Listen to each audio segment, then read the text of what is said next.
आज महाद्वादशी है और एकादशी व्रत है, दोनों एक साथ में हैं। आइए कुछ कीर्तन कर लें।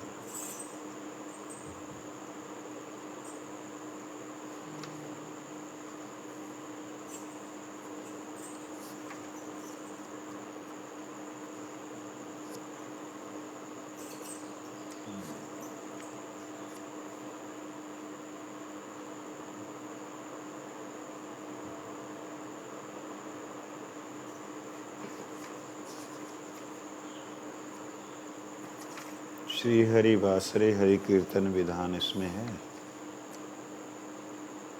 58 नंबर। श्री हरि वासरे हरि कीर्तन विधान हरि वासरे हरि कीर्तन विधान। नृत्यारंभिला प्रभु जगतेर प्राण। नृत्यारंभिला प्रभु जगतेर प्राण हरि वासरे हरि कीर्तन विधान हरि वासरे हरि कीर्तन विधान। पुण्यवंत श्रीवास अंगने शुभारंभ।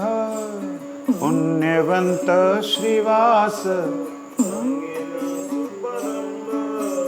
उठिल कीर्तना ध्वनि गोपाल गोविंद। उठिल कीर्तना ध्वनि मृदंग मंजीरा बाजे।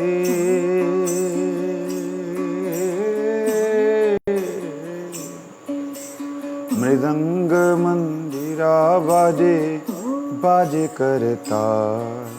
संकीर्तन संगे सब हैल मिशार।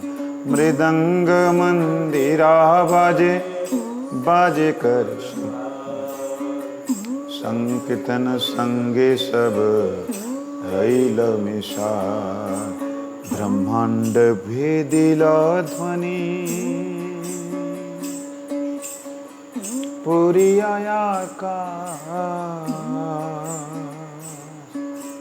चौदी केरय मंगल जाय सर्वनाम। ब्रह्मांड भेदिला ध्वनि पूरी आकाश। चौदी केरय मंगल जाय सर्वनाम। चतुर्दी के श्री हरि मंगला संकीर्तन। चतुर्दी के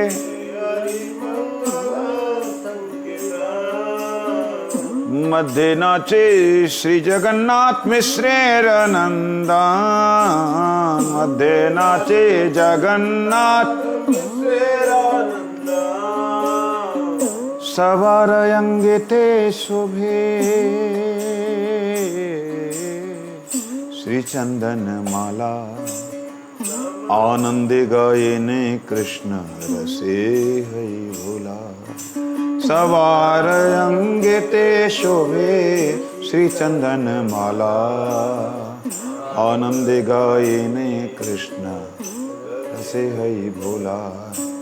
निजानंदे नाचे महाप्रभु विशंभार। प्रभु विशंभार चरणेर ताल सुनी अति मनोहर। चरणिरता सुनी अति मनोहर। भव विषे माला नहीं रहे गला, चिंडिया पड़े गिया भक्तिर गाय। भव विषे माला नहीं रहे गलाय, छिंडिया पड़े गिया भक्तिर गाय। यार नाम आनंदे शिव वसन न जाने, यार नाम आनंदे शिव वसन न जाने।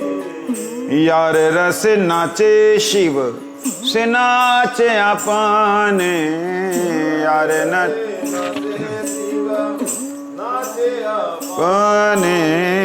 यार नामे वाल्मीक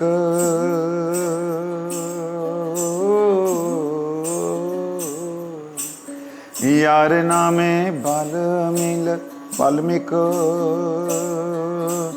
हैया तपोधान। यार नामे अजामिल पाइल मोचान। यार नामे वाल्मीकि हैला तपोधान। यार नामे अजामिल पाइल मोचान। यार नाम श्रवणे संसार बंद गुछे, है न प्रभु अवतरी कलयुगे नाचे। यार नाम श्रवण संसार बंद गुचे, हे न प्रभु अवतरी कलियुगे नाचे। यार नाम गाई सुख नारद बड़ा बेड़ाए, सहस्त्र वदन प्रभु यार गुण गाए। यार नाम गाई सुख नारद बेड़ाए, सहस्त्र वदन प्रभु यार गुण गाए।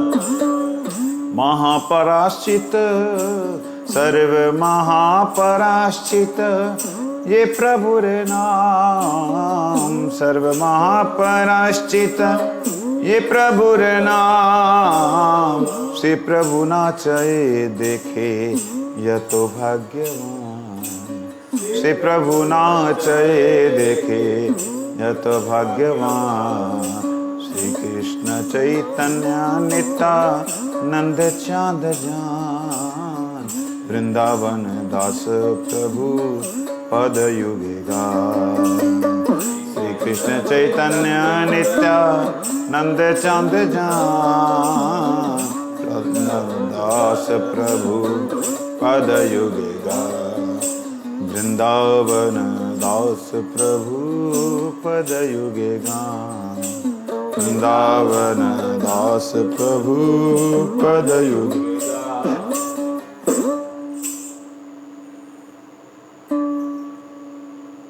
हरिवासल में हरि कीर्तन ही विधान है जी।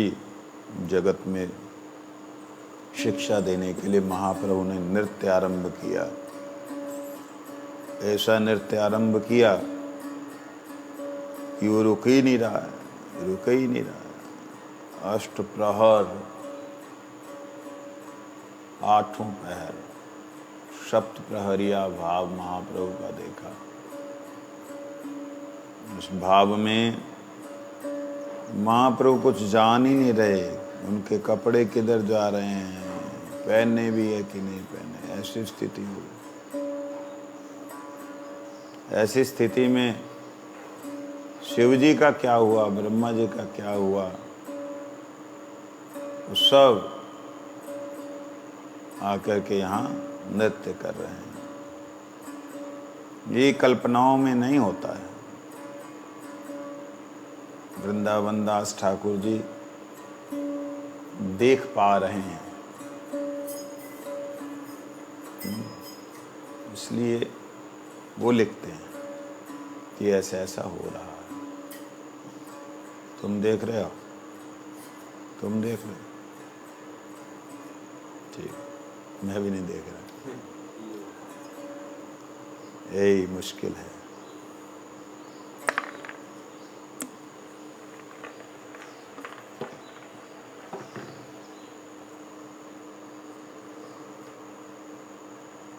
कहते हैं हमारे ब्रजनाथ जी 16वें अध्याय का हम चिंतन कर रहे हैं, माया ग्रसित जो जीव हैं उन विचारों की अवस्था के बारे में। कहते हैं बाबा जी महाराज, थोड़ा सा भगवान अगर विचार कर लेते तो विचारों की अवस्था नहीं होती जीवों की। बोला भगवान विचार नहीं किया, भगवान ने क्या नहीं, थोड़ा सा मतलब विचार कर लेते हैं, बेचारे जीव क्यों जाएंगे, कहाँ जाएंगे। प्रश्न ये किया है, उस प्रश्न से पहले कहते हैं जीव की बद्धावस्था का क्लेश यद्यपि अंत में शुभदायक होता है तथापि वर्तमान अवस्था में अत्यंत कष्टदायक होता है।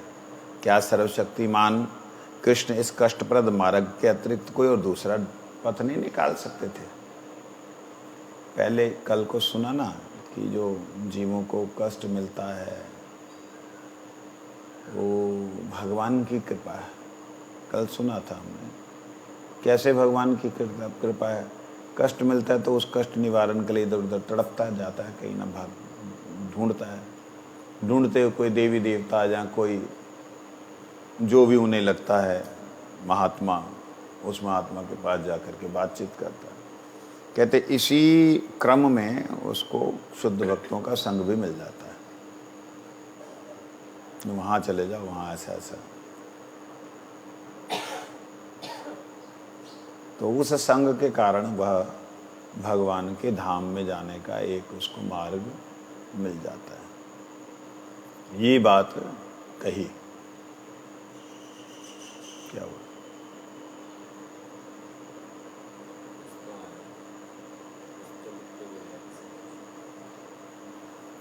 तो ये बात कहते हैं कि कोई दूसरा रास्ता ढूंढ लेते, जरूरी है कष्ट देना था? भाई भगवान कृपा करेंगे तो कृपा के लिए कष्ट से ही कृपा होनी है, ये क्या मतलब है? कल आया ना सुसमीक्षमान वाली बात कि जो जो बड़े गंभीरता से देखता है तो वो कष्ट में भी कृष्ण कृपा को देखता है। ये बात कल आई थी। कहते कष्ट में ही कृपा मिले, दूसरा रास्ता कोई ढूंढ लेते। तो बाबा जी महाराज बोलते हैं कृष्ण लीला बड़ी विचित्र है और अनेक प्रकार की होती है। यह भी उनकी अनेक प्रकार की लीलाओं में से एक प्रकार की लीला है।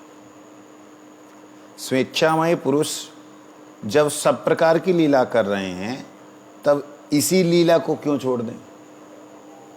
बे कष्ट देने वाले काम को ही क्यों छोड़े जब सब तरह की लीला कर रहे हैं, आनंद देने वाली सारी लीलाएं कर रहे हैं, तो कष्ट देने वाली भी एक लीला होनी चाहिए ना। कल एक प्रश्न आया, एक स्वामी जी विदेश में हरि कथा कर रहे थे तो ब्रह्मा जी के स्तव को कर रहे थे, ब्रह्मा जी का स्तव। तो उनकी इंग्लिश बड़ी मतलब साउथ अमेरिकन है ना, तो अंग्रेजी अलग तरह की है, लेकिन ठीक है। नीचे क्वेश्चन आया, कहते मैं इस बात को नहीं मानती कि ब्रह्मा जी को बार बार ही जो है भ्रम होता रहता है। ये क्या मतलब बनता है कि उन्होंने बोला कि हर 4 युगों में एक बार जो है ब्रह्मा जी को भ्रम होता रहता है। की हलो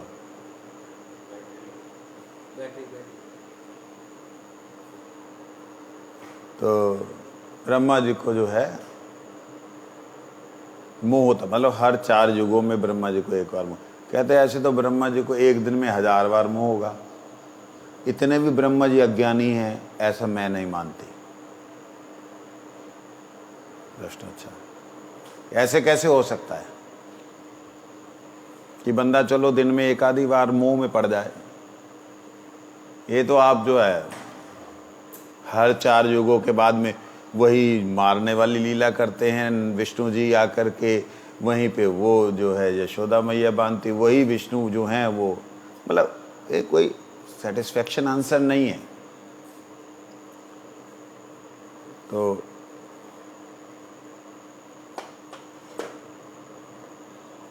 फिर क्या होगा? कहते हैं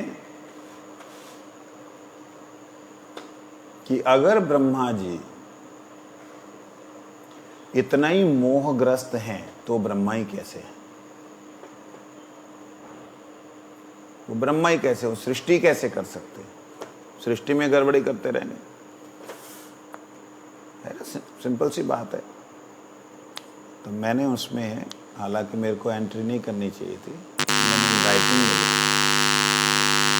ये मोह नहीं है ब्रह्मा जी को, ये मोह नहीं होता, ये मोह हो गया। समझे? ये ब्रह्मा जी जब प्रकट हुए थे तो उनके पिता नारायण ने उनसे प्रकट हुए, उन्होंने एक आशीर्वाद दिया कि तुम्हें भगवान एक बार, तुम्हारे दिल में एक बार तुम्हें दर्शन देंगे। कौन? अखिल ब्रह्मांड नायक परात्पर परब्रह्म श्री कृष्ण। क्योंकि वहां पे जो ब्रह्मा जी को ज्ञान दिया है वो विष्णु भगवान ने दिया, लेकिन विष्णु भगवान भी जिनके आकर्षण से आकर्षित हैं, ये बात वहां पे एक इंगित इशारे के रूप में कही गई। तो उसके बारे में जब ब्रह्मा ने पूछा कौन है, कहते तुम्हें एक बार वो दर्शन देंगे प्रत्येक दिन। तो वो प्रत्येक दिन एक बार दर्शन देंगे, तो इसलिए जो क्या करते हैं, वो जो भी विष्णु आता है उनके साथ कोई ना कोई अलग लीला है। ऐसा नहीं कि वही अगासुर वाली लीला होगी और उसके बाद में वही वो पछड़े चुराएंगे, ऐसा कुछ नहीं है। हाँ, वो कोई भी लीला में, माखन चोरी की लीला में कुछ जाके बन जाएंगे या कुछ कर लेंगे, कुछ भी कर सकते हैं, वो स्वतंत्र है। और उस लीला में वो परीक्षा करते हैं कि ये कृष्ण जो हैं विष्णु अवतार हैं या ये कृष्ण सर्वेश्वर प्रभु, ये लीला है। क्योंकि गुरु महाराज जी ने एक बार कहा, कहते ब्रह्मा जी अज्ञानी है ऐसा नहीं, वो एक लीला है। वो देखता है कि ये हमारा प्रभु है कि नहीं, कौन है, वो विष्णु है अथवा कृष्ण, ऐसे करके गुरु जी ने कहा। तो वो चीज को मैं ज्यादा जोर देके बोलता हूँ, नहीं समझे? नहीं तो ब्रह्मा जी अज्ञानी है, हमारे बनाने वाले अज्ञानी, तो हम बहुत बड़े ज्ञानी हो गए। ब्रह्मा जी के ऊपर दोष नहीं देते। और कई लोग ऐसे हैं अपने ही संप्रदाय में, कई लोग ऐसे ब्रह्मा जी को बहुत हेय मानते हैं। वे अपने गुरु को ही हेय मानोगे, जाओगे कि नहीं? ब्रह्मा शिव शुक नारद ये सब का अधिकार नहीं, ऐसा बोलते हैं। तुम ही हो कुकर्मों में लिप्त, विषय वासनाओं में लिप्त, और कृष्ण पे भी यही विषय वासना थोपने वाले लोग। ये सही नहीं। इसीलिए मेरे को बड़ा कई बार कुछ लोगों के द्वारा अपवाद होता है ना, तो उस अपवाद का जब मैं चिंतन करके और लिखता हूँ, कई बार बहुत अच्छे अच्छे मैसेज चले जाते, लेकिन फिर पता ही नहीं लगता मैसेज कौन सी दुनिया में चले गए। वो मेरे को कॉपी करना याद नहीं रहता, इतना आवेश में होता है। बड़े अच्छे लोगों की कृपा से आते हैं। तो यहाँ भगवान की बहुत सी लीला, ऐसा नहीं है कि भगवान कष्ट देके ही हमको शिक्षा देते हैं, ऐसा बिल्कुल नहीं। भगवान कभी किसी जीव को कष्ट नहीं देते ही नहीं, आता ही नहीं उन्हें कष्ट देते। यही चीज तो आती नहीं उनको, तो फिर देता क्या? ये उनकी कृपा कैसे?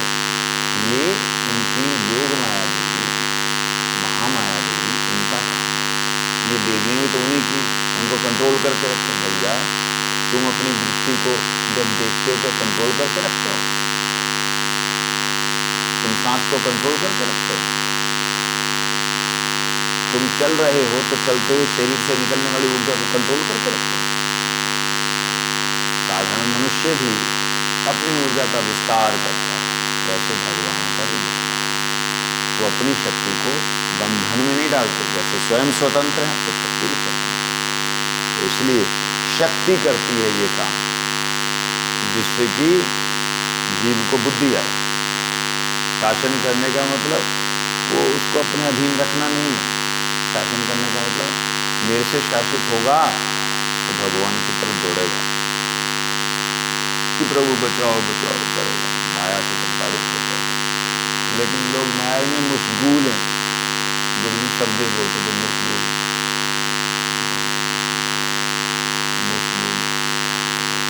माया में मशगूल है हम लोग। तो हमें क्या मतलब भगवान के साथ में संबंध है? इसीलिए माया जो थपेड़े मारती है उसको भगवान की कृपा से मिलना चाहिए। ये जो प्रश्न किया ब्रजनाथ जी ने, उसका जवाब दे रहे हैं। कहते सब प्रकार की विचित्रताएं जब हैं तो फिर ये लीला ही क्यों छोड़ी जाए, इसको भी करना चाहिए, ऐसा भी होना चाहिए। इसके अतिरिक्त दूसरी प्रकार की लीलाएं करने पर भी उस लीला के उपकरणों को किसी न किसी प्रकार कष्ट अवश्य ही स्वीकार करना होगा। कहते भगवान की और भी जो लीलाएं हैं, उन लीलाओं के जो उपकरण हैं, मतलब जैसे स्वयं श्री राधा रानी, नंद बाबा, यशोदा मैया, XYZ जितने भी जब इस जगत में आते हैं तो उनको आने पर इस जगत में जगत के अनुसार उन्हें भी किसी न किसी प्रकार के कष्ट को अवश्य ही स्वीकार करना होता है, करना होगा। जैसे माँ यशोदा की गोद में कृष्ण है तो बाकी गोपियां कहती तू ही पिला ले अपनों में, हमें तो ना, हमारे तो लाल है ही ना, लाला तू तो मैया को लाल ना, मैं तेरो लाल हूं। तो उसको दूसरी गोपी को, अगर मैया की सहेली को, अगर मैया की सखी, चाची, ताई, मौसी को भी, जिसको भी कन्हैया चिपट जाता है तो वो अपना आनंद पिलाने लगती वात्सल्य। तो दूसरी गलती, तो ये एक को सुख, एक को अपर को कष्ट जो है, ये तो नित्य परिकरों में भी है। क्या समझे? सुख तो है, यशोदा के प्रेम में और आनंद मिलता है, कृष्ण को दूध पान करा रही, उन्हें भी और आनंद मिलता है कि अरे हाँ यशोदा, और आनंद के साथ में कष्ट भी है, कहीं हमारे क्यों ना करो जी। तो उस कष्ट के निवारण के लिए ठाकुर जी ने गोवर्धन धारण किया, कष्ट के निवारण के लिए ब्रह्मा जी को भी मोहन किया, भाई साल भर तुम्हारा ही दूध पीऊंगा। ऐसे है लीला। तो कहते हैं श्री कृष्ण पुरुष और कर्ता हैं, समस्त उपकरण पुरुष की इच्छा के अधीन होते हैं और तथा कर्ता रूप पुरुष के कर्म रूप विषय हैं। लो जो कर्म होता है, कर्म जो हम कर्म, जैसे कर्म कहते हैं क्रिया, क्रिया जो करने वाला है उसके अधीन होती है। क्या बोला?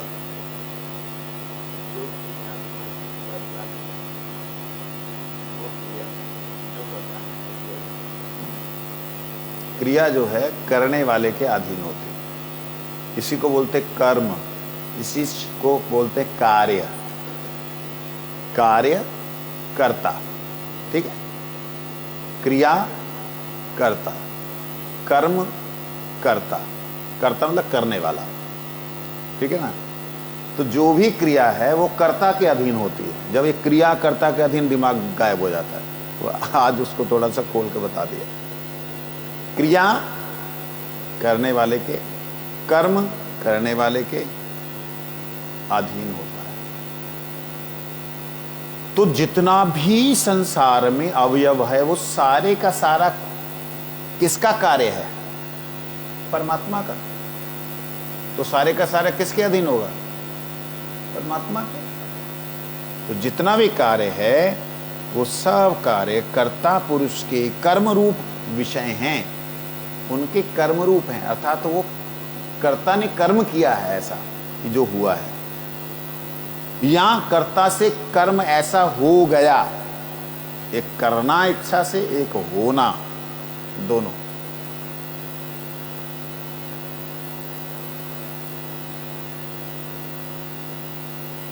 और कर्ता की इच्छा के अधीन होने से कुछ ना कुछ कष्ट पाया जाना स्वाभाविक है।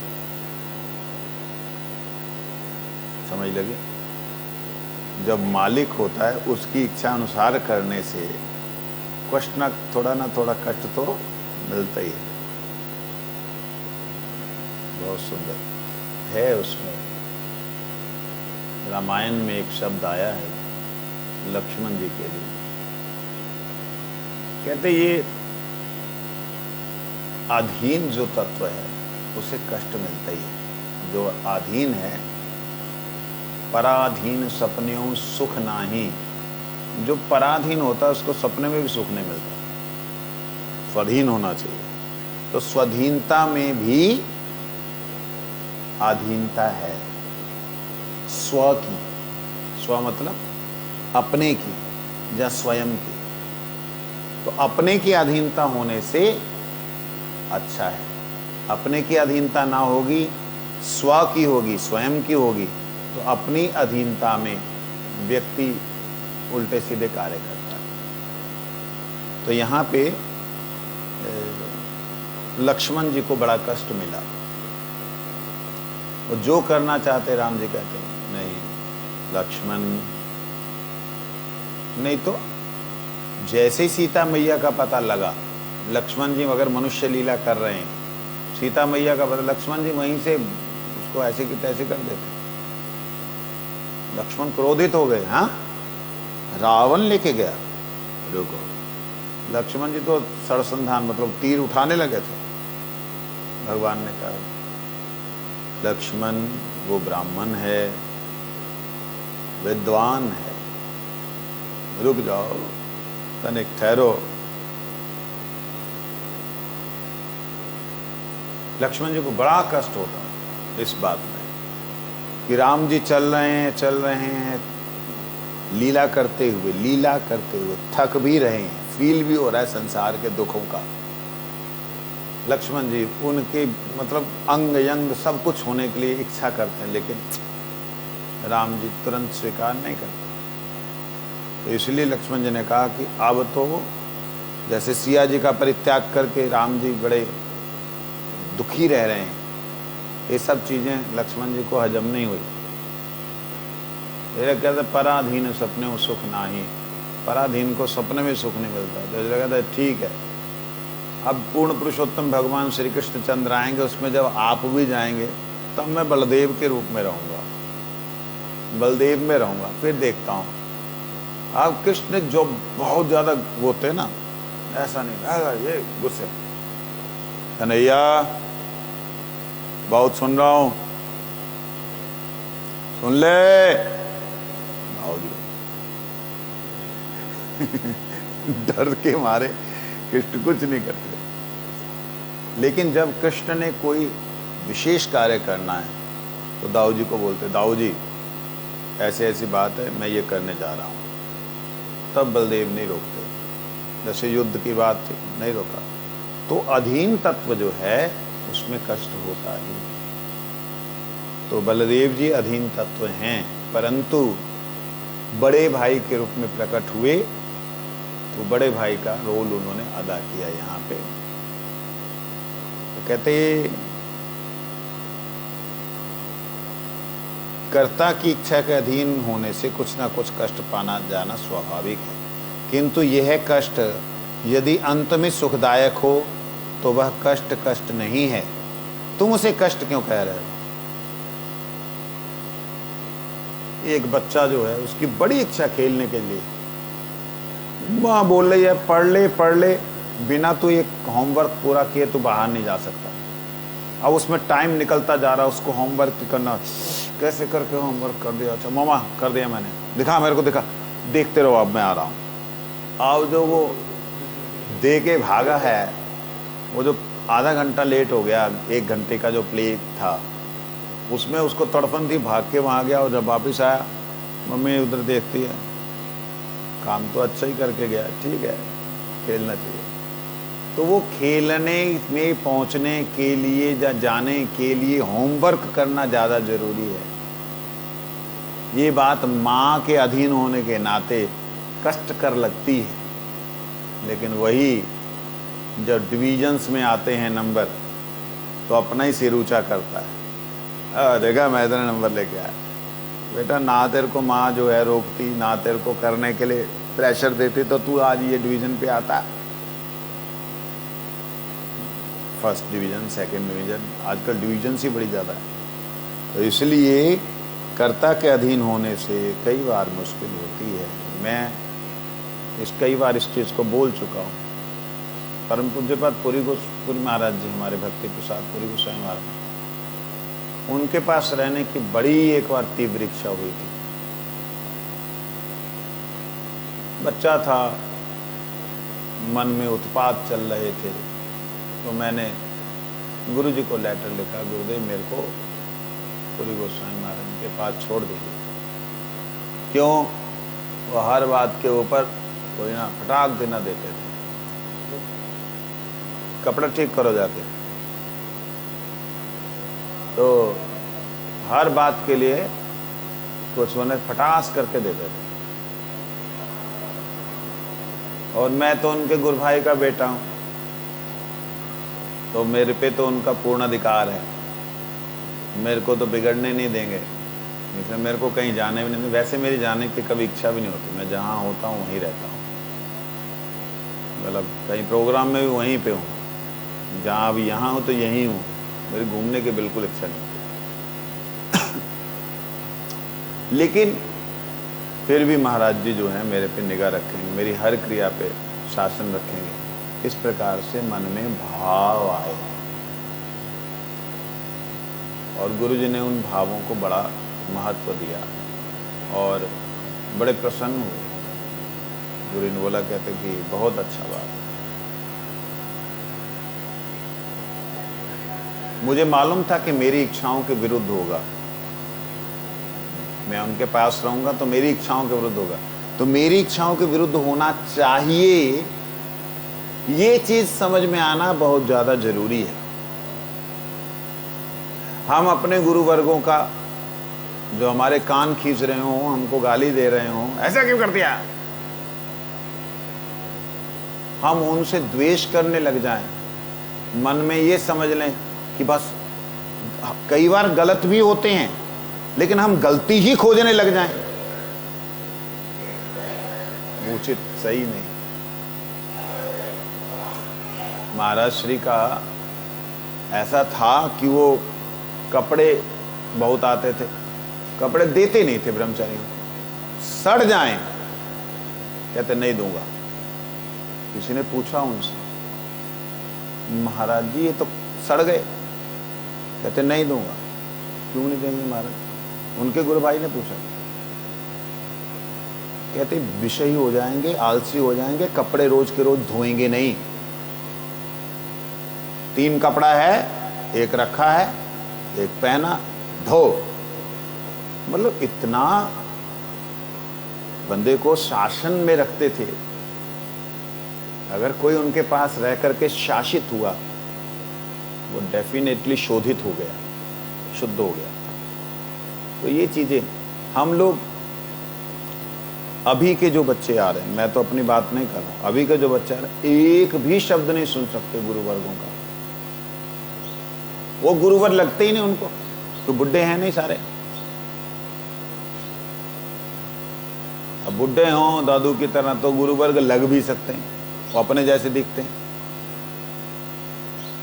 ये चीज समझनी पड़ेगी। हमारे गुरुदेव का जो स्वभाव है ना, उस स्वभाव को समझना पड़ेगा, क्योंकि अगर हम कष्ट नहीं सहन करेंगे तो कृष्ण मिलने वाले नहीं। तो यहाँ वही बात कहते, तुम उसे कष्ट क्यों समझते हो? इसका फाइनल रिजल्ट जो है बहुत अच्छा निकलता है, बहुत अच्छा निकलने वाला है। क्या अच्छा निकलने वाला है? इसका फाइनल रिजल्ट ये निकलता है कि जीव इन कष्टों को भोग कर कृष्ण को प्राप्त कर लेता है ना।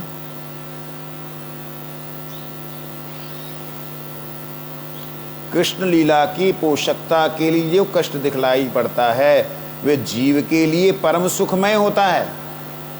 श्री राधा रानी जी कहते हैं इस बात को, मोरे यदि दिया दुख तार होय महासुख, से दुख मोर सुख वर्य।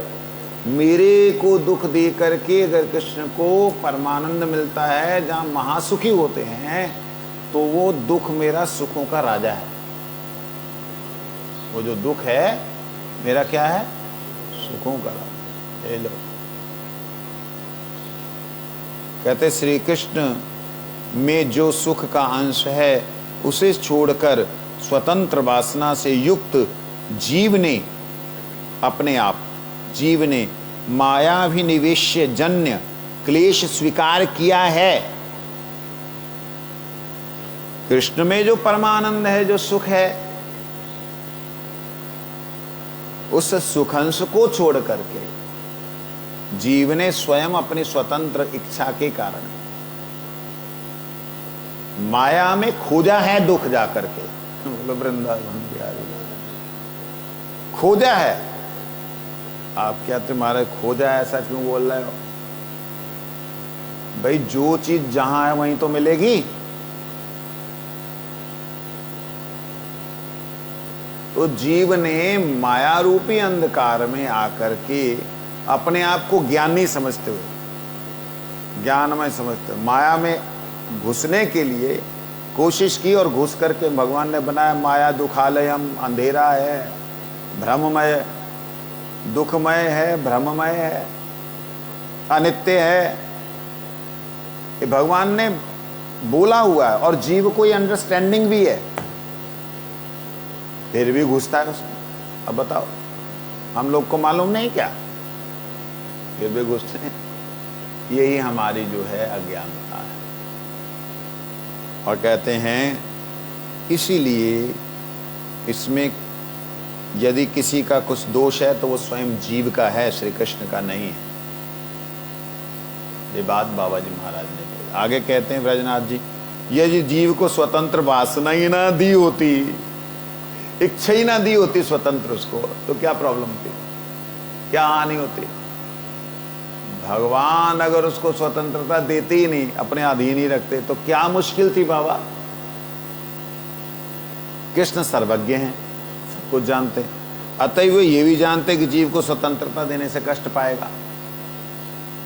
फिर उन्होंने की स्वतंत्रता दी, फिर भी उन्होंने जानबूझकर भी उसे स्वतंत्रता दे दी।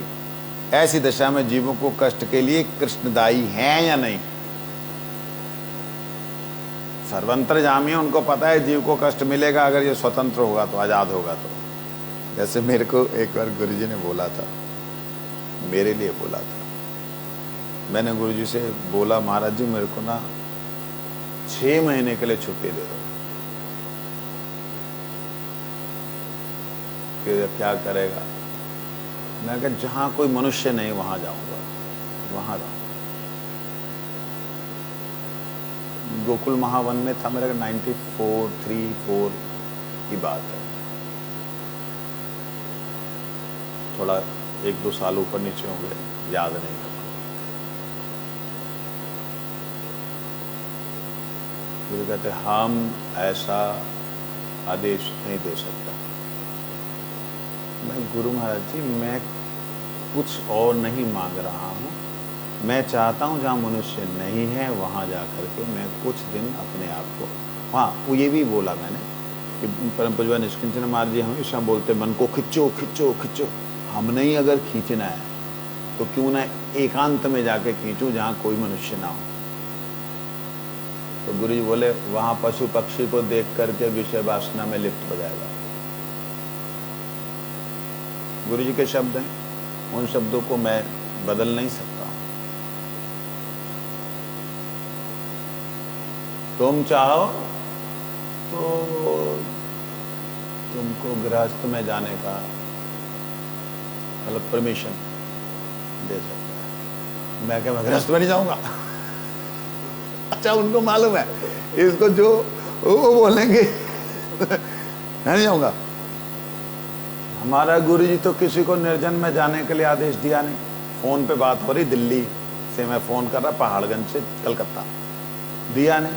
हम कैसे दे सकते हैं? मैं क्या आपका क्या क्या मैं तो आपसे पूछ के जा रहा हूँ, कुछ अच्छा 6 महीना नहीं, कुछ दिन के लिए दे दो। मेरे को था ध्रुव की तरह 6 महीने भजन करूंगा, मैं भगवान जी को धरती पर उतार लूंगा। मेरे मन में ये था, बड़ा क्लियर था, एकदम साफ था। मनुष्य होंगे नहीं, किसी से कुछ सुनना नहीं, किसी का कोई विकार नहीं, जो विकार हैं अपने आप ही वहां पे अपने आप को शोधित करके शासित करके एकदम साफ हो जाऊंगा, ऐसे मन में भाव था। गुरु महाराज जी कहते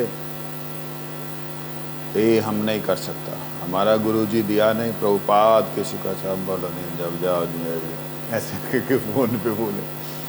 मैंने कहा अच्छा ठीक है, ठीक है, आप कृपा करना, मैं जा रहा हूँ। फोन गुरु कहते चुप हो गए, गुरु साइलेंट, मैं कैसे कृपा, हाँ बोलूं। मैं दंडवत प्रणाम, हरे कृष्ण, रख दिया, निकल गया। ओहो, इसको बोलते हैं वास्तविकता में गुरु जी की सर्वगमता, सर्वत्र पहुंचने वाली शक्ति, सर्वगमता, सर्वज्ञता, अंतर्जामित्व और शिष्य वात्सल्य, कुछ भी इसके लिए आप लगा सकते हैं। प्रभु जी ऋषिकेश गया, पहुंचा मैं, आज बड़े दिनों बाद इस घटना को मैं उद्घाटित कर रहा हूँ, खोल रहा हूँ। ऋषिकेश पहुंचा, मेरे को लगा कि तबीयत ठीक नहीं। हरिद्वार पहुंचा, हरिद्वार में हर की पौड़ी पे मेरे को इतनी ठंड लगी, मानो मलेरिया डबल अटैक किया हो मलेरिया ने। इतना कपकपी छूटी, इतनी कपकपी छूटी कि मर जाऊंगा अभी। मैंने कहा मर जा, मैं भी बड़ा जिद्दी आदमी हूँ, मर जा सर जा। लेकिन वास्तविकता में पूरे शरीर को घरघरा ऐसे कर दिया उसने, जैसे ऐसे मतलब मोटर चलती है ना, भर भर भर भर, ऐसे मेरा शरीर हिले।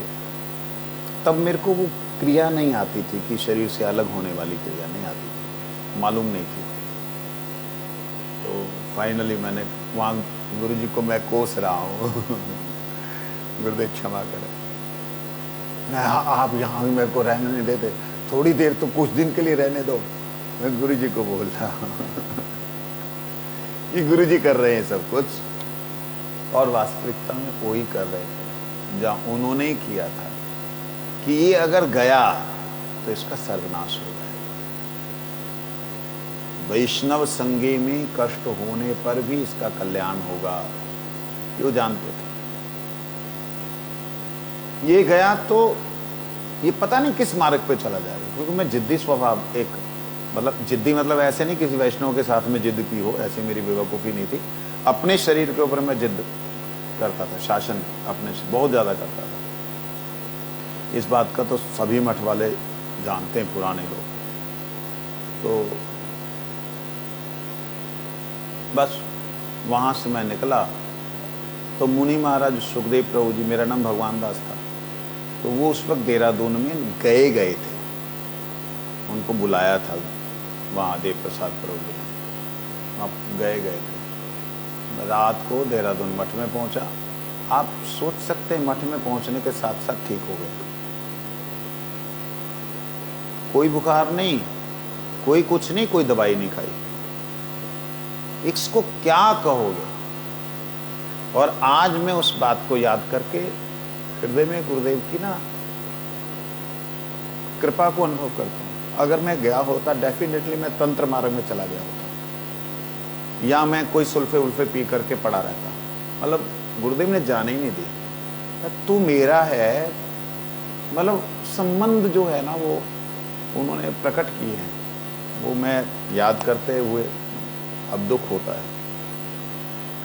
एक बार नहीं, कई बार गुरुदेव को मैंने ऐसे जाने की जिद की, लेकिन 7 से 8 बार, 7-8 बार अलग अलग तरीके से। 2 बार तो मैं गया, लेकिन 7-6 बार जो है गुरुजी ने शासन करके वहीं का वहीं। एक बार गुरुजी ने बोला, ये बड़ा अच्छा लगा। राधा नित्य दिन ताछाड़ी मन कनो भजन निर्जन। आप राधा निर्जन को छोड़ करके क्या भजन दिखाता है? मैंने कहा ठीक, मैं सुन रहा हूं, सुनते सुनते मैं नहीं जा रहा। हरि कथा में बोलते थे गुरुजी, साक्षात बुला के बहुत कम बोला। प्रहलाद महाराज क्या किया, ओ स्मरण करो। फिर गुरुजी ने मेरे को देखना बंद किया, बाकी लोगों को हरि कथा का शुरू कर दिया। समझे बात को? नॉर्मल कथा में आगे बिल्कुल, और जो गुस्सा दिखाया वो दिखाया मतलब जैसे बच्चे को पता है कि छोटा सा नन्हा सा बच्चा हो ना, तो उसको ऐसे, हाँ तो ठीक हो ऐसे गुरुजी ने किया मेरा। मैं भी ऐसे ही, मैंने कहा ठीक है, क्योंकि मैंने गलत शब्द लिख दिए थे। मैंने लिखा था गोकुल से ही, गोकुल की दूसरी घटना है, लिखा था कि गुरु महाराज जी, अगर शिला निष्किंचन महाराज जी के अनुसार अगर मन को स्वयं ही पकड़ना है, स्वयं ही साधन करना है, वो बोलते थे मन को खींचो खींचो, मुझे मन लगाओ। अगर स्वयं ही खींचना है तो मैं समझता हूं उससे बढ़िया है ये सब झंझटों से अलग एकांत में कृपा करें कि मैं कुछ दिन रह करके अपना, मतलब मैं तो उसमें बाहर जाने की बात भी नहीं बोल रहा हूं, एकांत में रह करके मैं अपना भजन करूं। और मतलब अब मैंने वहाँ गलत शब्द क्या लिखे, मैं भक्ति सिद्धांत सरस्वती ठाकुर प्रभुपाद जी ने लिखा ना, निर्जन प्रतिष्ठार तरे निर्जनेर घरे तब हरि नाम केवल कई तब, उस बात को मैंने कोट किया कि प्रतिष्ठा के लिए निर्जन में जाकर के हरि नाम दिखाना कि देखो मैं भजन करता हूँ, लोगों को पता लगे मैं भजन करता हूँ, मैं भजन कर रहा हूँ, ये सब दिखाना कपट है, उन्होंने बोला। मैंने कहा मैं तो कनक कामनी छोड़ करके जा रहा हूँ, रुपया पैसा और स्त्री को छोड़ने के लिए जा रहा हूँ, छोड़ करके जा रहा हूँ, और प्रतिष्ठा की लालसा विहीन होके जा रहा हूँ, ये शब्द मैंने लिखे थे। और साथ में लिखा कि इसलिए आप मेरे को जाने दें, और साथ में जो मैंने शब्द लिखे जो कि गुरुजी को अच्छे नहीं लगे, मैं शायद उन्हीं के कारण ये कृपा हुई। मैंने कहा गुरु महाराज जी, आप श्री धाम, आप नित्य परिकर हैं, आप चाहें तो आप मेरे को अपने स्वरूप दर्शन करा दीजिए। मैं नहीं जाता।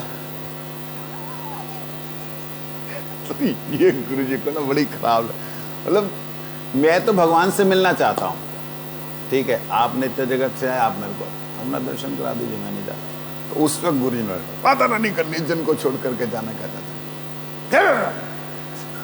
मैंने उसको ठीक है, आप राधा रानी के निज जन हैं, मतलब वो गुरुजी का अत्यंत प्रेम था, मैं उसे उस प्रेम को मैं बयान नहीं कर सकता, बस केवल हृदय बाहर आने को होता है, अत्यंत प्रेम था।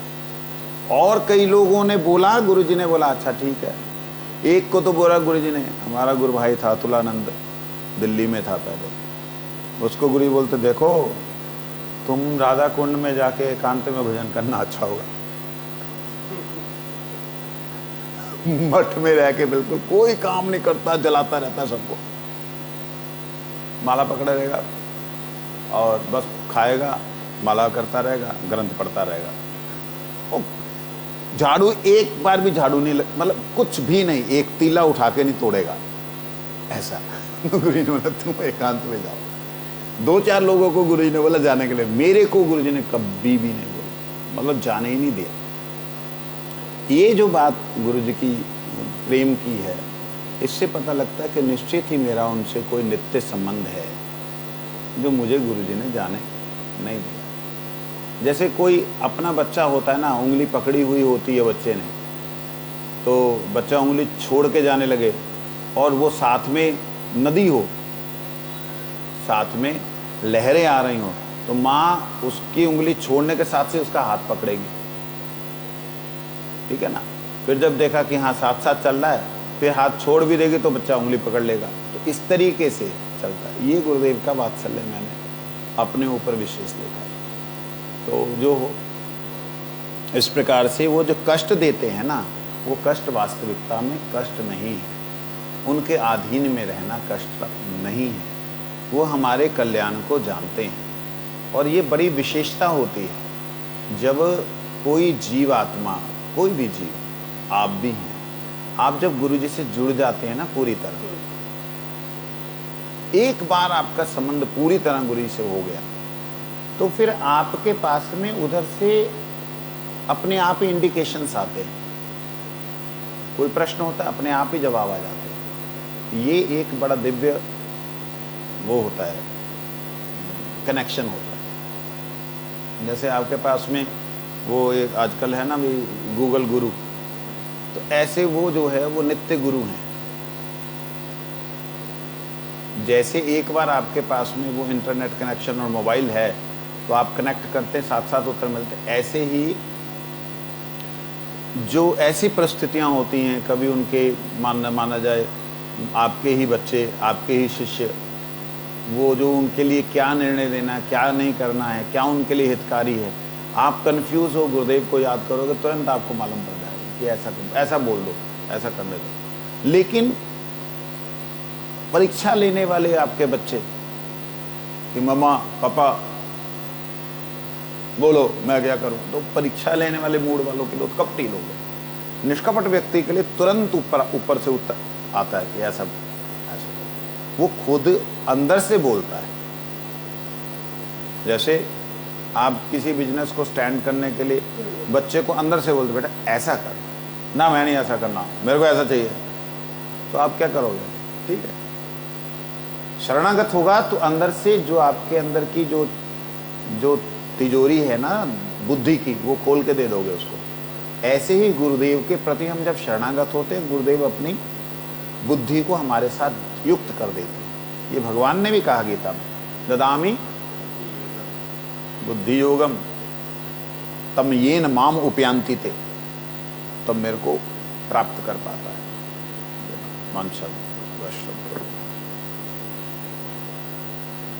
स्वतंत्रता देनी नहीं चाहिए थी, ये क्वेश्चन किया है और कल को इसका उत्तर सुनेंगे।